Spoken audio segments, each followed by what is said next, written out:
Set up.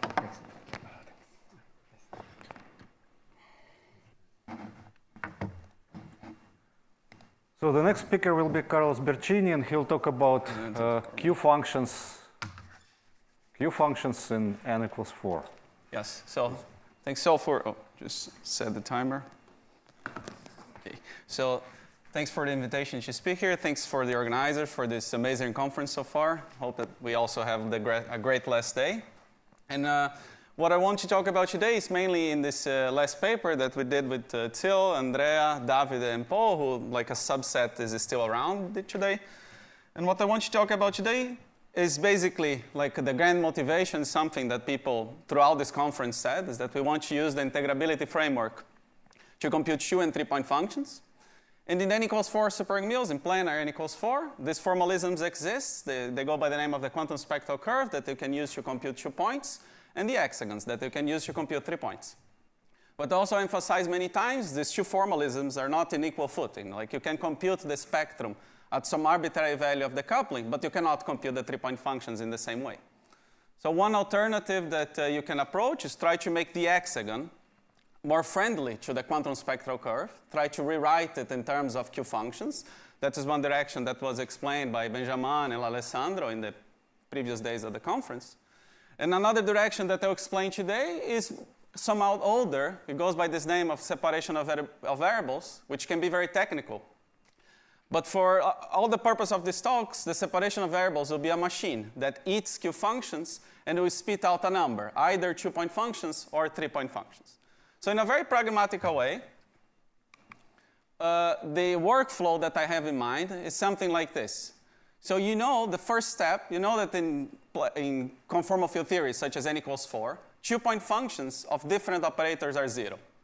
So this formalism of separation of variables, if it gets 2-point functions, is better if these 2-point functions are different. If it gets 2 Q functions, it spits out 0 if these 2 Q functions are different, and it spits out a number if these 2 Q functions are the same, or if they are associated to the same state. This number, what is the relation of this number with the 2-point functions is something that you have to work out. So the second step is finding this proportionality constants that tells you how this inner product relates to the actual 2-point functions of the theory. And the third step is try to make this inner product a little bit of shell so you can compute 3-point functions.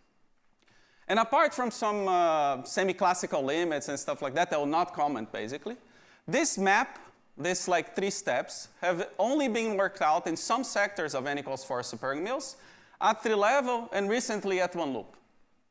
What I want to present today is not, of course, this full story, but is this last small development that we have, which is to understand this very first step, this orthogonality of Q functions, not at 3 level and at 1 loop, but actually at many orders in perturbation theory up to wrapping corrections. So in other words, I want to define some separation of variables framework that will give orthogonality of Q functions at all orders in perturbation theory up to wrapping corrections in the SL2 sector of n equals 4 superring mills. Let me just remind the SL2 sector is like these very simple operators, and we are focused on these guys because before wrapping, they are not sensitive to the full 256 Q functions of the theory, but rather they are described by a single Q function or a single set of asymptotic beta roots, which are these Q functions in the QSC language, this Q12/12. And by SOV, what I mean is that we're going to find some simple universal measures that when you sandwich these Q functions with this measure, you get this prototype of a 2-point function. Like if you want like a 2-point function up to normalization, which is this orthogonality. So in order to start, I'll just develop some bases that I need, like some basics works for this SOV framework. I'm going to present our main proposal and also the properties of this proposal. Some are good and some are bad. This is by no means a finished story. So this will be the most complicated. No, this will be the most boring part, which is I just have to define what is the Q functions that I'm talking about and what are the solutions, like what the equations that they are the solutions of. So the Q functions will look like this, like very simple objects. The first part should be somehow familiar. This is the polynomial part of the Q function, which tells you, or these Vn's are the beta roots. So it just tells you that at leading order, and this F is addressing. So at leading order, perturbation theory starts as the number 1, And the Q functions are the normal polynomials that describe most conventional spin chains that you all know better than me. So, and at the like beyond linear order perturbation theory, n equals 4 is no longer a spin chain. And these polynomial Q functions will get corrections. And these corrections come in this dressing via the addition of many non-polynomial corrections. So what is this dressing? This dressing can be written like this. The overall shape, it doesn't matter. For all intents and purposes, you can just expand it very easily in perturbation theory. So when you expand in perturbation theory, you see these non-polynomial corrections will be mediated by polygammas that come accompany some conserved charges of the operators. So just to show definitions, so like this is the Zhukovsky variables, like I don't need to define it, but you can see that these charges are very simple objects. Sorry, so yes? So in your notation, is this literally the Q function of the quantum spectral? Is literally Q1, Q1, Q. The only thing that there is this alpha. I will comment, give me 30 seconds. So this Q1, for example, is the energy up to some factor. And I think like the best way to see it is the Konishi that, I don't know, everybody loves. So this is like the Q function for the Konishi. You can see if you set G to 0 is a polynomial, and then at orders in perturbation theory, you acquire these polygammas that will introduce poles. This is perturbation theory. You're never going to see cuts. So this is the only thing that you'll see, some poles in the complex plane. And these poles are mediated by the polygammas, but also by this alpha, which at the moment, the alpha is something that is a bit mysterious that I haven't explained. This alpha is what we call a dressing constant. And this dressing constant should be 1. So if this dressing constant is 1, this is exactly the Q1, Q1, Q that appears in the quantum spectral curve. If the dressing constant is 0, this is a last, let's say, usual object of the quantum spectral curve, but equally can be easily obtained in mathematical. Just compute this one, polygammas go to 0. So it's a very simple object. It's not natural, but it's a very simple object. And these two particular values of alpha will be important for us. So this alpha is something that we put up posterior, like we'll put in right now, but it's going to be important later.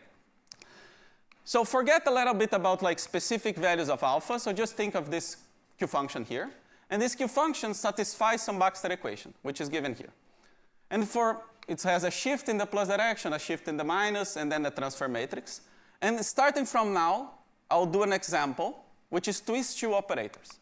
So twist 2 operators at 2 loops, these are the operators that appear here. So this B plus and B minus are just this, and the transfer matrix is this. You don't need to retain anything of this slide, other than starting from now and until I say we stop, we're going to talk about twist 2 operators at 2 loops. Okay?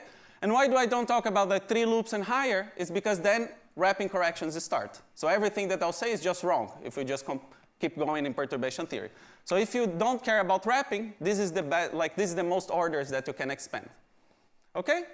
And what we want to do now that we survived through definitions is that we want to use these Q functions, and we want to try to set up this orthogonality. And the way that we do it is very well, like it's based on exactly the same idea of Fedor, Kolya, and Andrea, which is just rewrite 0 in a very intelligent way. So why this is 0? You can see these Baxter operators x on this Q function, and that by definition is 0. This Baxter operator x on this Q function, that's by definition is 0. So this integral is nothing more than 0 minus 0 is equal to 0. But let's start just to write, let's just write everything that is inside here explicitly. So you have some Baxter, like this Baxter operator. As I said, there is a shift in the plus direction, a shift in the minus, and a transfer matrix. And the same thing will happen here. And now I'll just write everything. This is the only computation I'll do and I'll show. So let me just give you some more details, because if I don't give details of it, there is nothing else I can give details, basically. So this last line is the transfer matrix, and it's the most simplest part we can look. So I'll just write this last line explicitly. It's given by this. Again, you don't have to look at all these things. The only thing you have to look is colors. Orange denote things that depend on the state that you care. These i's appear in the transfer matrix and are the integrals of motion. So each state has their own integrals of motions. So this guy that has spin S has one integral of motion. This guy has another integral of motion.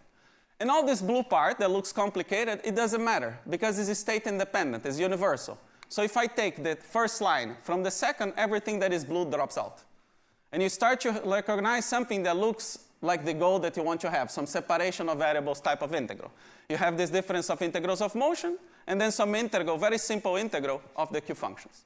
Okay? And this is the notation I use. So every time you see a bracket, just take the thing that is inside the bracket and integrate against mu. So this is what this notation means. Okay? And you can then do the same thing with the shifts. So for example, the shifts at one loop are given by this. You just see there are blue terms that they immediately drop out, and then there are orange terms that depends on the state, and then you get something like this that depends on the difference of these charges, and then there is this Q functions that now appears with some shifts. Okay? You don't have to this is just a sketch of everything that I think, I hope at least, that I was able to convince that if you do this thing carefully, you start with this guy that is just 0 minus 0 equals 0, you get this sort of equation like this. So what is this sort of equation? So this guy is the difference of transfer matrix, and it's very simple. Then you get some correction at one loop that depends on this charge, another correction at two loops that depends on this charge, and the things that appear inside here are not only the Q functions, but this new object we identify, which we call lower length Baxter operators. So they are the normal Baxter operator, but they do not have the transfer matrix. They're just the shifts. And this just appears, for example, in the previous slide. You can see here there is the shift in the plus direction with x to the 1. So this is just this sort of operators. So this is the equation that we have. And the only thing that we need to do this equation, sorry, I forgot to say something. OK, it doesn't matter. So the only thing that we have to do, this equation, when we write this equation, perhaps I will forget, and then I forgot that I'll say it now. I think it will also make it clear. When you take this line from this line, you have to do a shift. You have to send u to u plus I, right? Otherwise, these lines are not equal. So if you send u to u plus I, this argument becomes this argument becomes this, minus becomes plus, and minus becomes plus. So that's how from this line, from this minus this, you can get this guy. But when you do this shift of counters, the price that you pay is that you pick some residues. And this is the residues that appear here. So this equation is true, provided that you pick residues when you shift the counter. Okay, so this is just a small caveat that you have to worry, but I always forget because this is the most important part now, is that when you shift these counters and you get residues, the thing that you want to do is to send the residues to 0. And why? This is the main idea, and also it's very based on the things that Kolya, Fedor, and Andrea did. We have this equation that in principle is kind of true for everything because we started from a trivial equation. And now we are imposing some extra condition, is that the residues that appear when we are shifting the counters must be 0. So let me just remind you, for example, at the leading order, so at 3 level, the measure that produces these residues is very special. It's not any measure. It's this 1 over cos squared, which is a measure that is well known and very even old in this language of the separation of variables. But if the residues are 0, let's suppose we are working at 3 level, we just have this equation. The difference of integrals of motion times some integrals of q's is equal to 0. Now you look at this equation and you think, how this equation can be true? If the two q functions are different, the difference of integrals of motion is never 0, because each q function has their own integral of motion. So this delta is 0 for different states is never 0. So the only way that this equation is 0 is if the two q functions are the same. Is the only way that this equation is 0 is if this integral for distinct q functions is 0. So this is precisely what is written here. For this very special measure, and it's unique, this integral of this q function with 1 over cos squared, another q function, will be orthogonal. So this is what is orthogonality at leading order. So this is the prototype of 2-point functions. That you want a 2-point function, you want it to be 0 when the states are different, and you want to be a number when the states are the same. And this is an old story, and it happens at leading order. But what I want to point out is that we can just keep going with the same logic at one loop, for example. So at one loop, suppose that instead of having just like one measure that is 0, have 0 residues, suppose that you have 2 measures with 0 residues. Then one thing that you can do is that you can assemble this very simple matrix equation. This is just like, there will be this equation is equal to 0, this equation is equal to 0. But now you can just run the same argument again. This vector of integrals of motion is never 0, because it's only 0 if the states are the same. If the states are distinct, this vector is never 0, so the only way that you get an equation like this is if the determinant of this matrix is 0. So this could be your candidate of a one-loop orthogonality for the Q functions. And you can keep going. For example, at 2 loops, you're just going to get something like this. So you have 3 equations, because you have 3 variables. So you need 3 equations, you need 3 measures, and you can run the same argument. The matrix times this vector of integrals of motion is 0. So if the states are distinct, the vector of integrals of motion is never 0. So the only way that this equation holds is that the determinant of this matrix vanishes. So this is a candidate for a 2-loop orthogonality. So this is how you would do it in principle, order by order in perturbation theory. So how do you do it in practice? Because the only thing that now that you have to find, the only thing that you have to do is finding these measures that they somehow are very special. There are many ways that you can do it, and the way that I do it is very reminiscent of this work that we had done before with Pedro Vieira and Alexandre, which is this. We will make an ansatz for these measures. And I don't have time to motivate these ansatz. The only thing you need to know is that the ansatz is finite. So every order in perturbation theory, we have a finite number of these A's, which are just numbers in principle. Okay? So now, how do we proceed? What is the goal? So we have these matrices that in principle should have 0 determinant. We have the measures that in principle I just made an ansatz for it. So now I just start computing determinants. So I compute the determinant between the spin 2 and spin 4, and I demanded that is 0. I compute the determinant between spin 2 and spin 20, demand it's 0. And this starts me giving equations. And these equations start fixing these coefficients here. And at some point, I have infinitely many states. So at some point, all these coefficients are fixed. And now you have something, you have a measure that is completely fixed, and this is your proposal. So this is your SOV proposal. Either it works or it doesn't work. And how do you know if it works or it doesn't work? You just keep testing another state. So you just test, like, after you fixed all the coefficients, now you test spin 20. Now it either is 0 or it's not 0. It's 0. Now you test 22. Either 0 or not 0. And this is what I call proof by exhaustion. Because you just do it until you're exhausted, and then you just convince yourself. Because that's the only way. And that's what we did. Like after, not even me and my computer could handle it anymore. Like after spin 30, we just realized that everything was fixed and it was keeping giving 0. So either, okay, and this is the result. So the result is this, and this lets me just remind you, this is for twist 2 operators. So you see, the measures are not crazy things, are just very simple numbers that comes together with this tangents. And the matrices are just these matrices. So this matrix, 2, 0, what this notation means is the matrix for twist 2 operators enlarged 0 times. So this should be the usual matrix that, I don't know, people that do SOV should be familiar. And then you see this matrix 2, 1 is the matrix of twist 2 enlarged 1 time by this Baxter, lower length Baxter operator of B1. And this is the matrix 2, 2 that is enlarged 2 times. No, exactly. So the statement is the following. The statement is, if you take the determinant of this guy, it's going to be 0 plus g squared. You take the determinant of this guy, it's going to be 0 plus 0 g squared, something g to the 4. You take the determinant of this guy, it's going to be 0 plus 0 g squared, 0 g to the 4, then something at g to the 6. The one thing that I want to point out is that it comes out of the computation. Here's where the alpha appears again. So it comes out of the computation. Since we're doing everything numerically, and also, okay, we are free to do anything we want. Like since I was doing all this guesswork, just making ansatz and stuff like that, we can put these alphas there. So you can put these dressings. And then this is also another thing that our computer can fix when you start to demanding that these determinants are 0. And the outcome is that the matrix we find, they are non-democratic. So for example, the first guy, the first state, for some reason, appears with alpha equals 0. And the second guy, for some reason, appears with alpha equals 1. That's just a fact. We don't know how to explain. It's just a solution. It's just not democratic. So the first guy appears as the polynomial part of the Q function, and the second guy appears as the full Q1, Q1, Q. Let me just give you an example.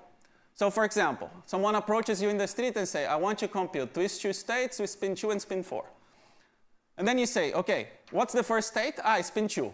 You put it non-democratically, so it's just the polynomial part of the Q function. Then there is the spin 4. Spin 4 is the second state. So now it should be the full Q1, Q1, Q that has polygammas and so on. And now you have to compute the matrix elements. So let me just show you like this matrix element, for example. So this matrix element is here. What is this? This is the integral between minus infinity and infinity of this guy, which is B1. So it's just some very simple shifts. The measure mu2, which is here. And then this Q4. You put this, / n integrate, and then you get this. And this is, okay, I have zero intuition, it's just a number. But the claim is a number that starts as g to the 0, g squared, and g to the 4. You take these numbers, you do this for all the matrix elements. You put these numbers here. You take the determinant, and this matrix will be orthogonal. It will be 0 plus 0g squared plus 0 g to the 4, and then will be something at g to the 6. It's 2, exactly. 2, 4, sorry.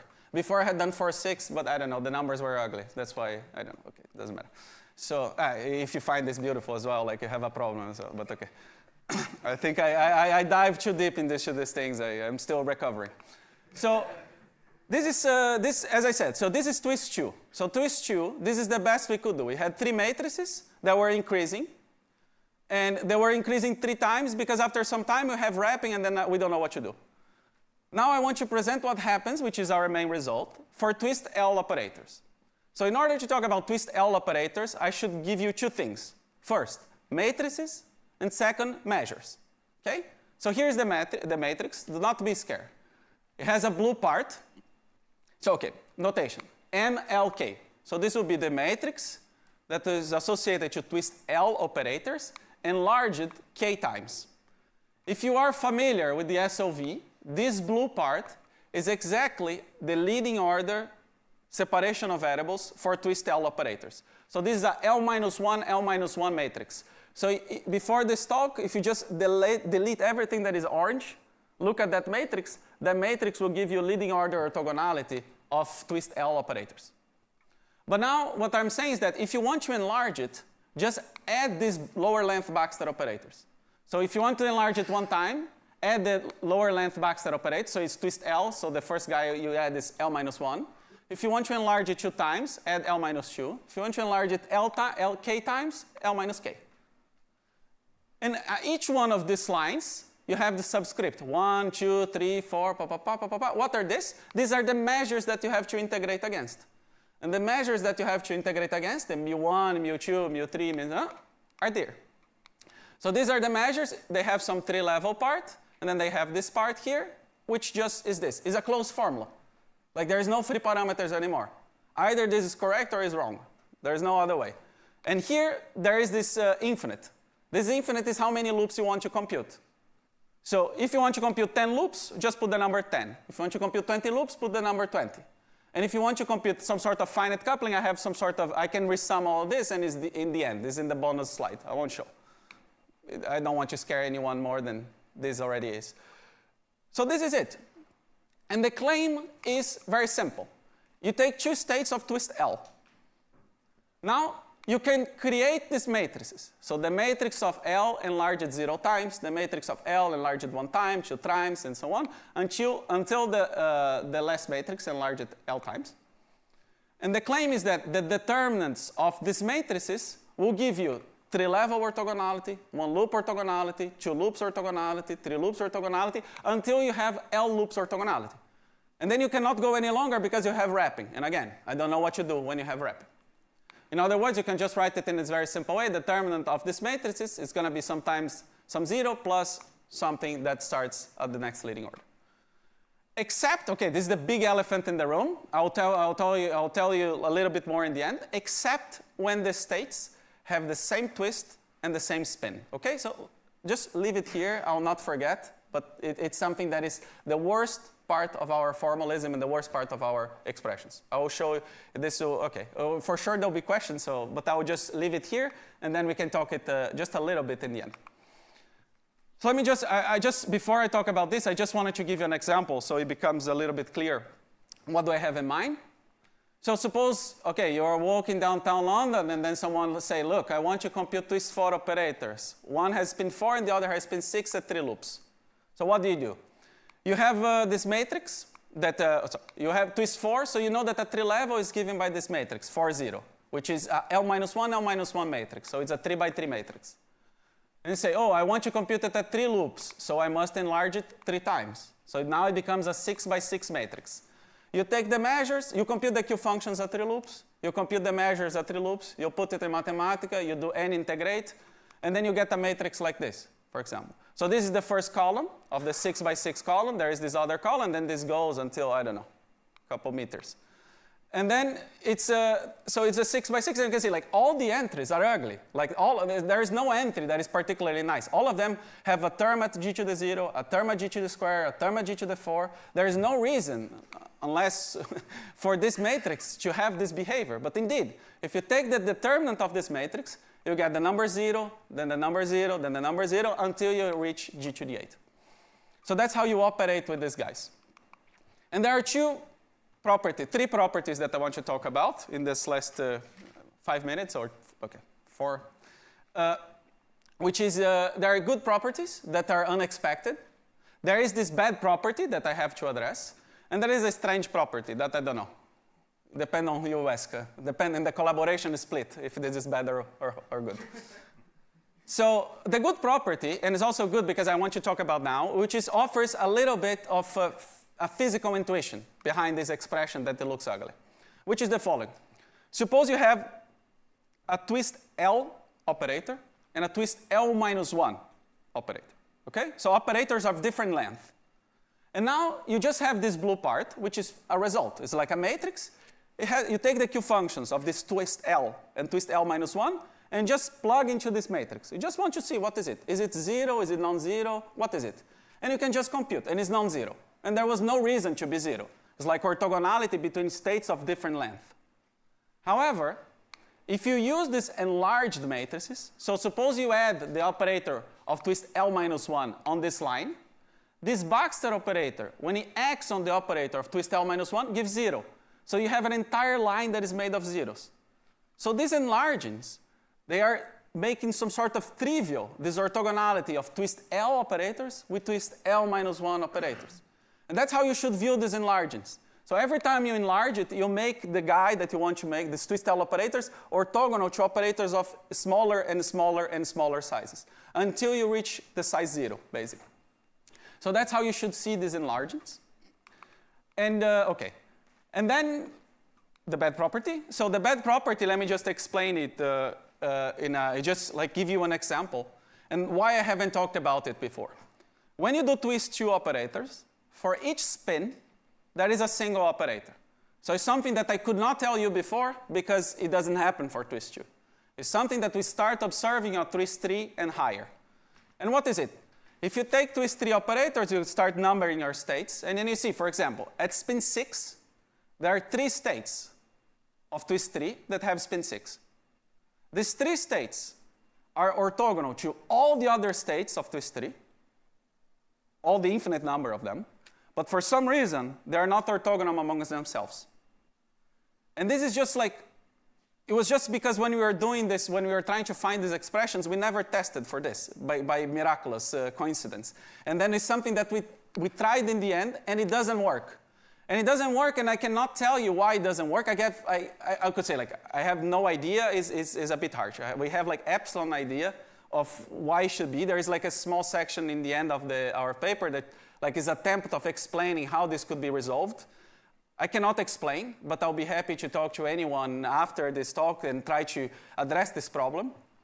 But I think it all boils down that our approach, since I come from the bootstrap community, my approach is very unanalytical, I would say. I was just guessing and having some feeling and trying to find these expressions.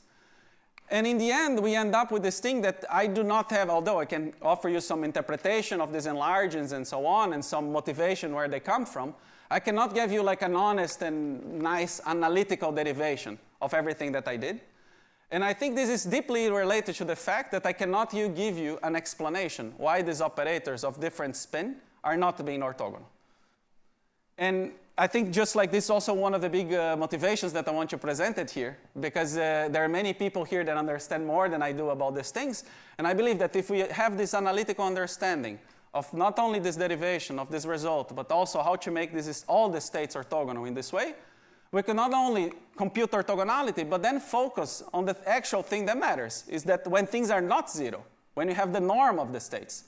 Because then we can actually compute 2-point functions with this formalism, and perhaps in the future compute 3-point functions as well. So that's what I want to say. Thank you very much.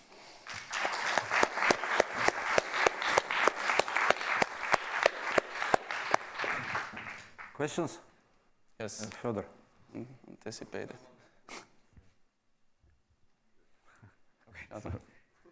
I just wanted to ask, like, did you explain what was that strange property? Ah, yes. No, the strange property. Sorry. Yes. Yes. So the strange property is the following: is that. Okay. Thanks. I had 19 seconds. I should have done it.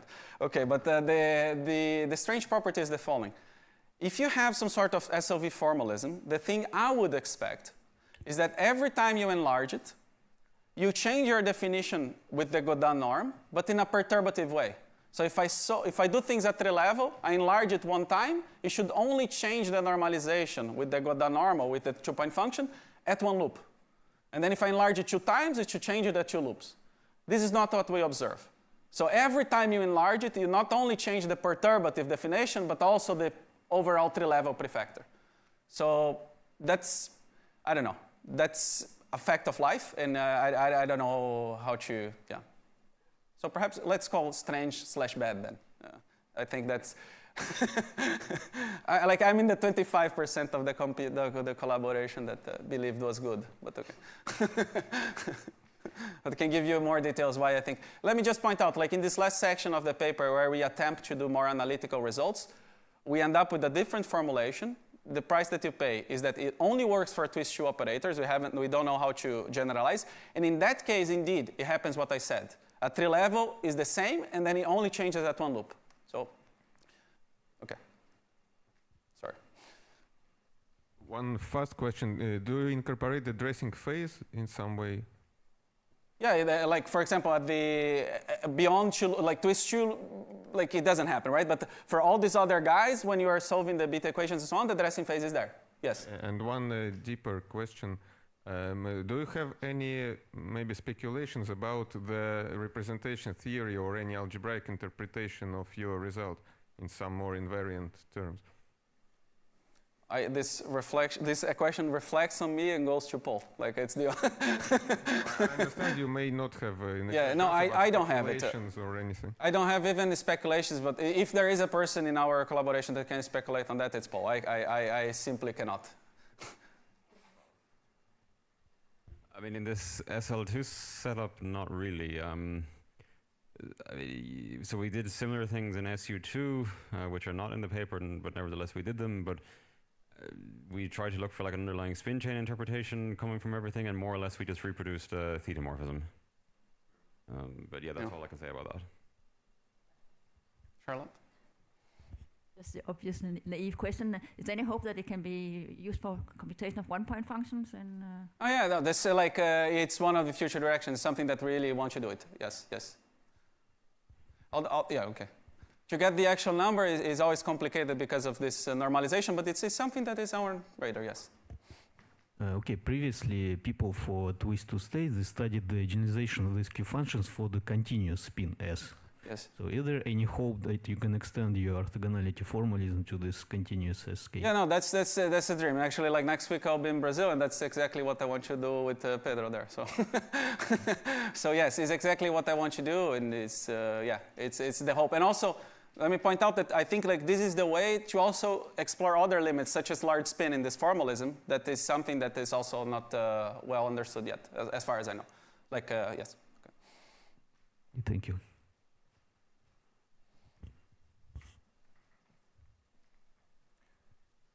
I don't see any other questions. Let's thank Carlos for a very nice talk.